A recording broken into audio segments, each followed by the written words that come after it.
在地新闻继续来到南投草屯，一个大腹肚的太太感觉腹肚痛，羊皮就破去了，赶紧来卡119。离赶到病院半路，婴仔的头就已经探出来。这个女消防员伫救护车顶帮忙接生，到病院时阵，囡仔已经出世了。这个女消防员也未结婚，第一届拄到这种的状况，虽然有淡薄仔紧张，也毋过凭着专业的知识，也是顺利完成任务。 有生38礼拜，向用这水皮刷破去，厝内人赶紧卡119救护车，紧赶到位。那一下，他已经在开床了，正在开3指。就伫这拢病院路中，已经看到婴儿的头啊！女消防队员马上伫救护车帮忙接生。在检查到院，好，快出来了。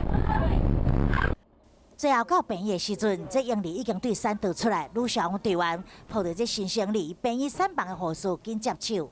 断了。好 ，OK， 到我这，到我这。你过来帮我一下。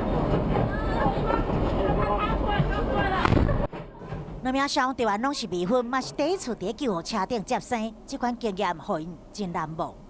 专注于那个产妇跟小孩的身上，交接完之后回想刚才后面就会比较紧张一点。还没结婚，所以你会觉得说这样经验对你很难得吗？非常难得的一个经验，这样子。非常难得的经验，事前完全拢无是着家己的变成三宝，但是消防队员靠着专业训练甲知识，也是顺利完成任务。